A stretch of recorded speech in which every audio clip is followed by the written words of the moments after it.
Hello दोस्तों, स्वागत है आपका आपके यूट्यूब चैनल विद्यार्थी में। तो पिछले वीडियो में हम लोग अध्याय 1 वास्तविक संख्याओं का बेसिक विवरण लिए थे। आज हम लोग 2019 से 25 तक के आए हुए पीवाईक्यूज को पढ़ेंगे। चैप्टर का नाम क्या है? वास्तविक संख्याएं। इसमें ये जो क्वेश्चन है आप लोग का 2 नंबर, 4 नंबर या एमसीक्यू में आ सकता है। ठीक, पहला प्रश्न क्या दिया गया है? प्रत्येक विषम संख्या का रूप यदि यम एक पूर्णांक है, प्रत्येक विषम संख्या का रूप होता है। ठीक, यहाँ पर क्या दिए गए हैं? यम एक आपका क्या है? पूर्णांक है। यम को हमें किसके रूप में लिखना है? विषम संख्या के रूप में लिखना है। इसका कौन सा रूप होगा? यम क्या है? एक पूर्णांक। हम यम के जगह क्या पर लिख सकते हैं? 1 2 3 4। अब जैसे मान लीजिए पहला ऑप्शन आपका क्या दिया है? यम। जब हम यम बराबर 1 रखेंगे विषम संख्या होगा, लेकिन यम बराबर हम लोग 2 भी रख सकते हैं, तब वो सम हो जाएगा। तो पहला ऑप्शन आपका क्या हो गया? गलत हो जाएगा। दूसरा क्या दिया है? 2m। मतलब 2m का मतलब क्या है? यम का ये मान रखिए, जब 1 रखेंगे तो 2 गुणे 1 बराबर क्या आ जाएगा? 2। ये क्या आ जाएगा? सम आ जाएगा। लेकिन हम लोग को क्या चाहिए? विषम चाहिए। तो आपका ये भी ऑप्शन गलत है। डी वाला क्या दिया है? यम प्लस 1।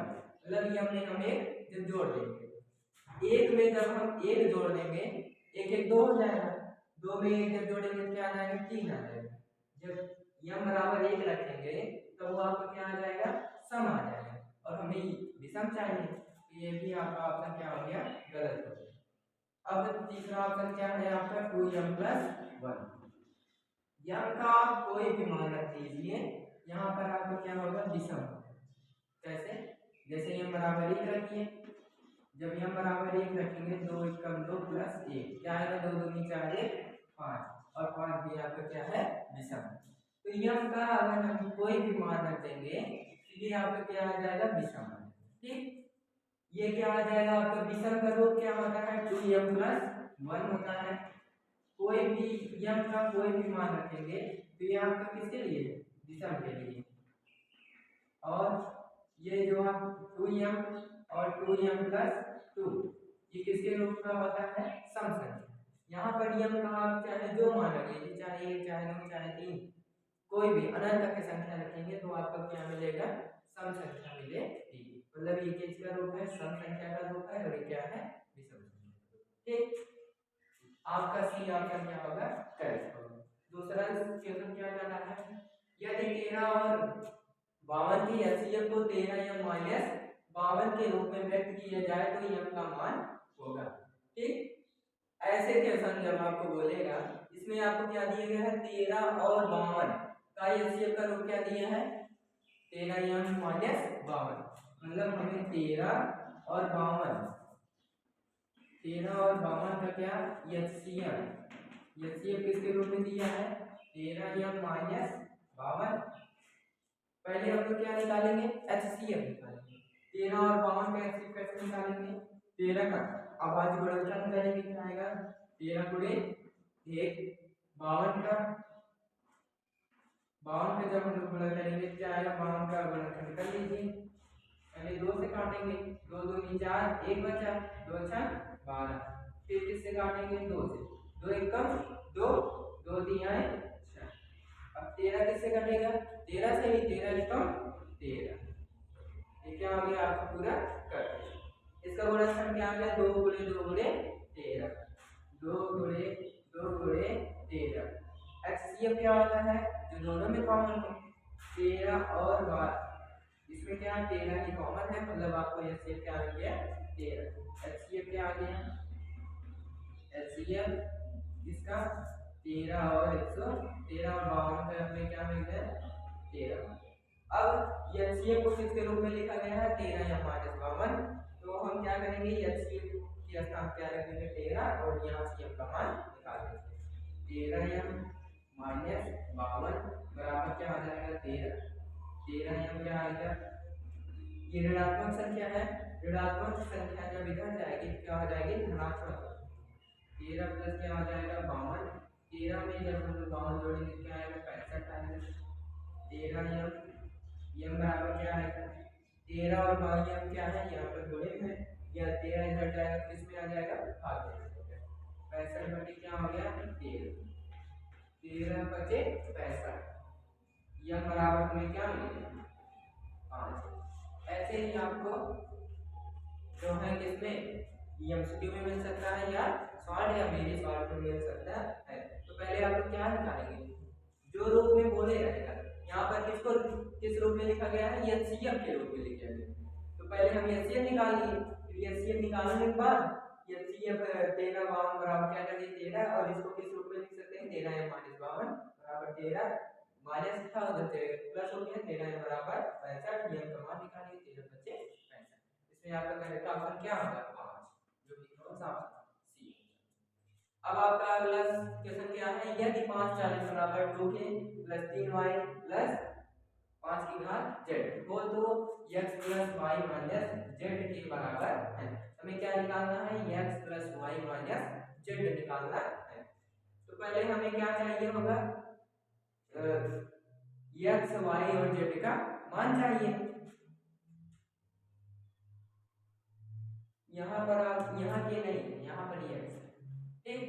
पहले आप भाज्य गुणनखंड निकाल लेंगे, जब आप भाज्य गुणनखंड निकालेंगे तो उसमें 2 की घात पता चल जाएगा, 3 की घात, 5 की घात, फिर वही मान हम लोग इस पर रखेंगे, ठीक। चलिए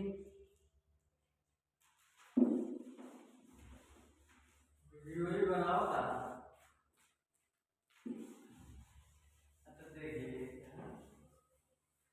चलिए अब पहले हम किस पर निकालेंगे, 540 का अभाज्य गुणनखंड, 540 का अभाज्य गुणनखंड निकालिए।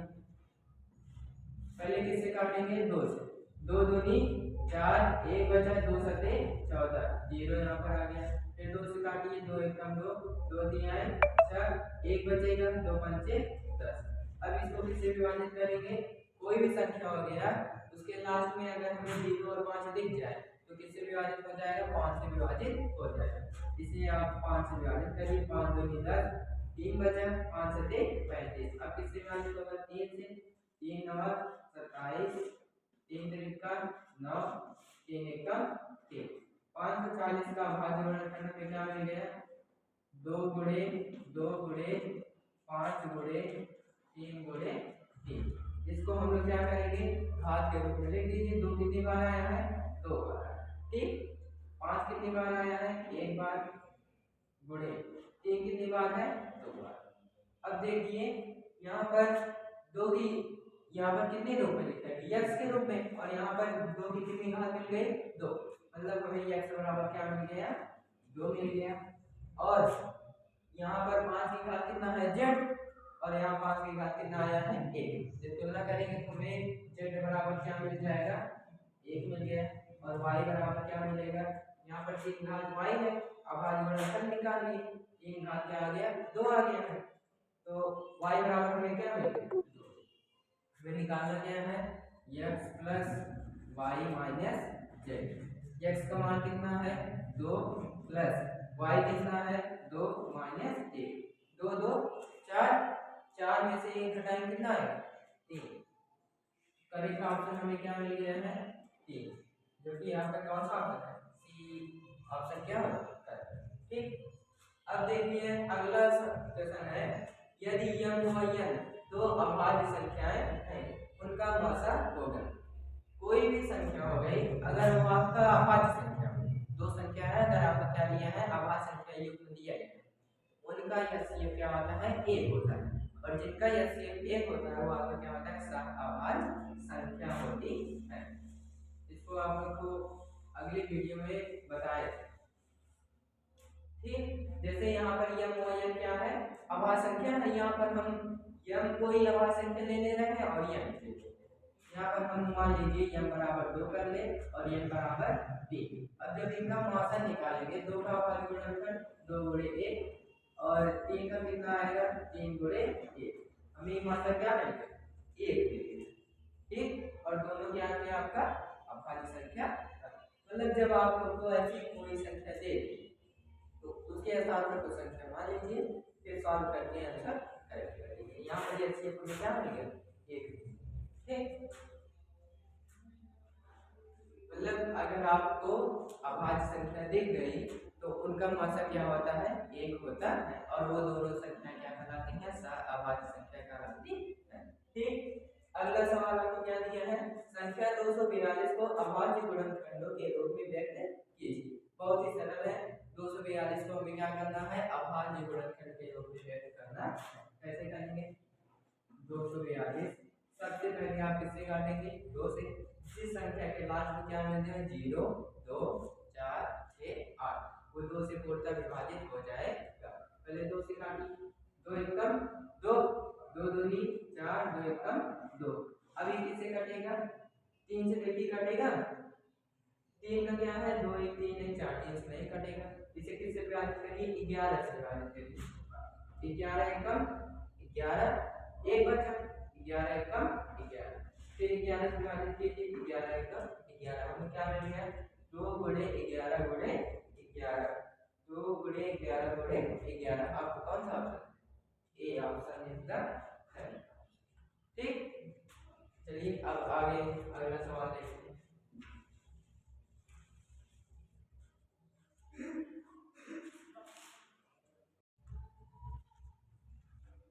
हेलो फ्रेंड्स, आगे आपका सवाल है, छठवां प्रश्न है, p बराबर ab घात 3 तथा q बराबर 1 घात 4 d, जहां p व q क्या है, धनात्मक पूर्णांक है तथा a b अभाज्य संख्याएं हैं। निकालना क्या है, p व q का एलसीएम निकालना है। पहले हम लोग क्या करेंगे, p तथा q का अभाज्य गुणनखंड। p बराबर आपको क्या दिया है, a b q, p बराबर क्या दिया है,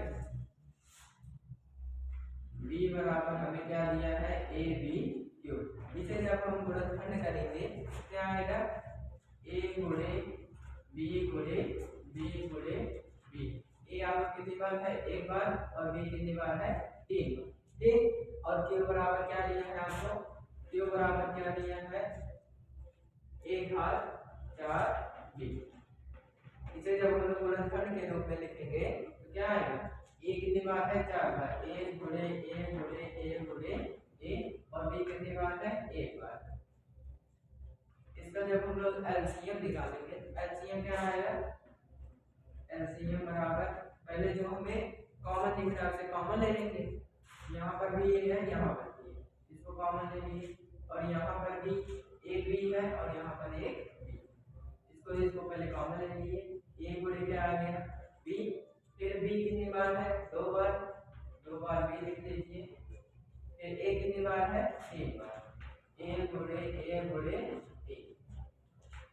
एलसीएम क्या आएगा, एलसीएम कितनी बार, a कितनी बार है, 1 2 3 4, एक घात हमें क्या मिल गया, 4, और b कितनी बार दिया गया है, 1 2 3, एक घात हमें क्या मिल गया, 3 मिल गया। तो हमें p और q का एलसीएम क्या मिल गया, 1 घात 4 b की घात 3। आपका ऑप्शन कौन सा सही होगा, सी ऑप्शन क्या होगा, करेक्ट होगा। ठीक, अब देखिए 7वां प्रश्न क्या दिया गया है, निम्नलिखित में से कौन सा अभाज्य संख्याएं हैं।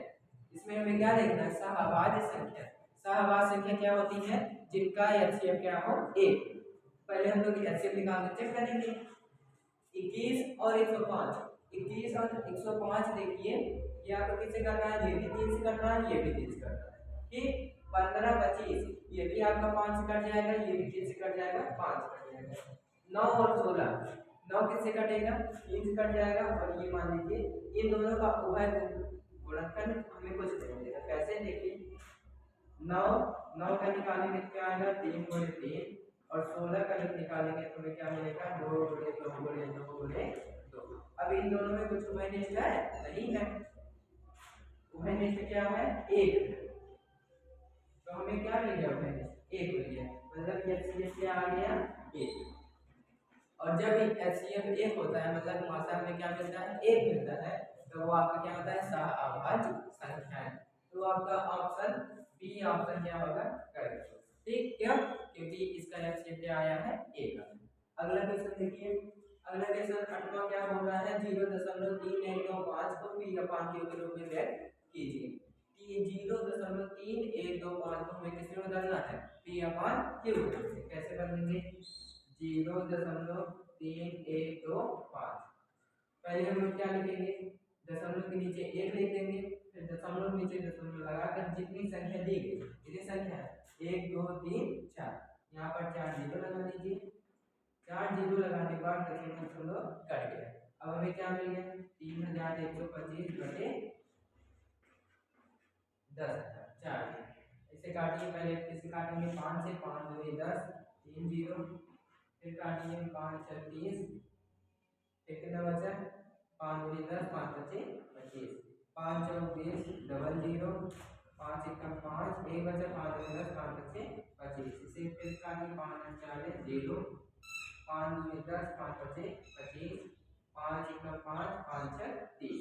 हमें क्या मिल गया 25 और 16 किसी संख्या से कटेगा नहीं कटेगा, मतलब हमें क्या मिल गया 25 बटे 16। ठीक, ये भी आपका बोर्ड एग्जाम में एक नंबर ये पूछ सकता है। आपका 8वें का उत्तर कौन सा सही होगा 25 बटे 16।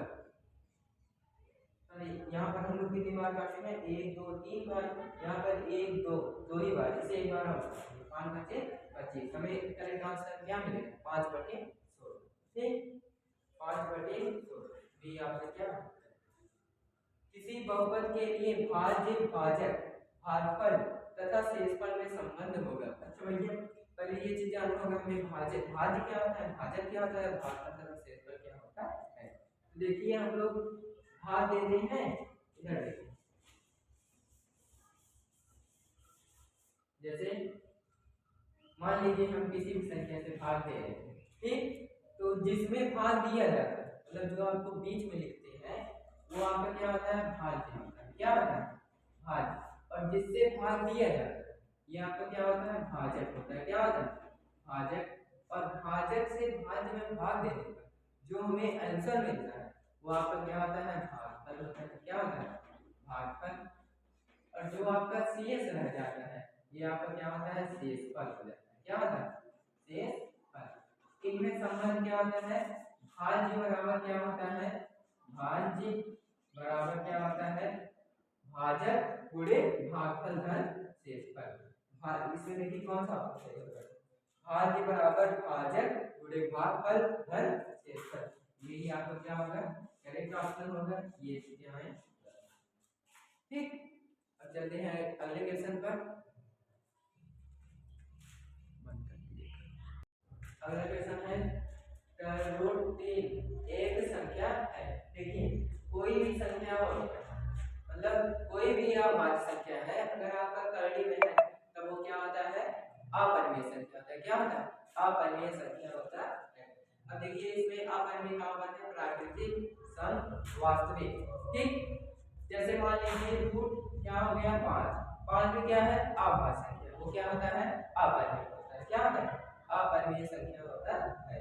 तो इसमें जो है अपरिमेय का ऑप्शन नहीं दिया गया है क्योंकि आप लोग जानते हैं वास्तविक संख्या जो होता है वास्तविक संख्या के अंतर्गत क्या आता है परिमेय और अपरिमेय संख्या का क्या होता है समूह होता है। परिमेय और अपरिमेय संख्या के समूह को ही हम लोग क्या कहते हैं वास्तविक संख्या कहते हैं। तो आपका तो √3 क्या होगा वास्तविक संख्या होगा, इसमें क्या है वास्तविक संख्या। ठीक, अगला क्वेश्चन है सबसे छोटी भाज्य संख्या। सबसे छोटी भाज्य संख्या क्या होती है पहले देखिए देख लीजिए सबसे छोटी सम संख्या, सबसे छोटी क्या सम, सबसे छोटी सम संख्या क्या होती है 2 होती है। और सबसे छोटी विषम संख्या क्या होती है, सबसे छोटी विषम संख्या क्या होती है 1 होती है। ठीक, और सबसे छोटी अभाज्य संख्या, सबसे छोटी अभाज्य संख्या, सबसे छोटी अभाज्य संख्या भी क्या होती है 2 होती है। क्यों, क्योंकि 2 केवल किसे करता है स्वयं और 1 से करता है। और आपका यही है सबसे छोटी भाज्य संख्या, सबसे छोटी भाज्य संख्या क्या होती है 4 होती है। भाज्य संख्या होती वह संख्या जिसके कम से कम कितने गुणनखंड हो 3 गुणनखंड, अधिक से अधिक चाहे जितने हो सकते हैं। जैसे 4 देखिए 4 किससे विभाजित हो रहा है, एक तो 1 से विभाजित होगा मतलब 1 के टेबल में आ रहा है, दूसरा किससे कट रहा है 2 से, 2 के पहाड़े में आ रहा है, तीसरा 4 ये स्वयं से कट रहा है मतलब ऐसी संख्या जो किससे कट रही हो 1 से स्वयं से तथा किसी अन्य संख्या से, तो आपका क्या होता है भाज्य संख्या होता है। तो 4 एक ऐसी संख्या होती है जो क्या होती है सबसे छोटी भाज्य संख्या होती है।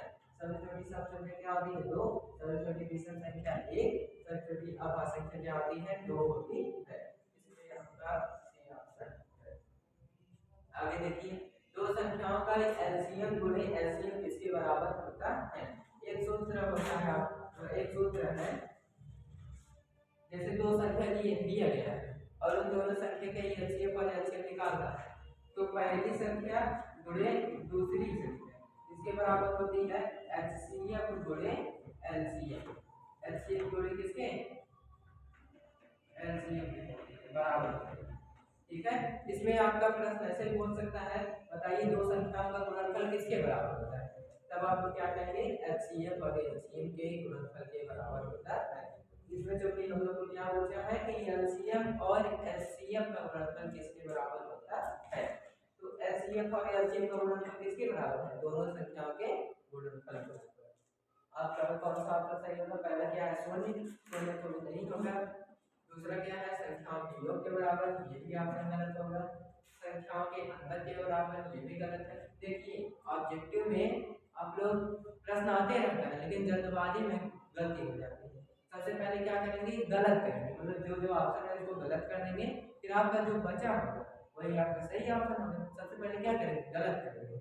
अब देखिए संख्याओं के गुणनफल, यही ऑप्शन क्या है आपका, ठीक। अब देखिए अगला क्वेश्चन है, पाई एक डैश है। पाई क्या होती है, पाई का दशमलव प्रसार क्या होता है, अनासानी अनावर्ती होता है। तो पिछले वीडियो में आप लोग को एकदम विस्तार से बताया है कि दशमलव प्रसार क्या होता है, सम संख्या, भाज्य संख्या, ये सब एकदम अच्छे से बताया गया है। तो पाई का दशमलव प्रसार क्या होता है, अनासानी अनावर्ती होता है। वो किसमें आता है, अपरिमेय में आता है। पाई क्या होगा, एक अपरिमेय संख्या होती है। एक परिमेय संख्या और अपरिमेय संख्या का अंतर है।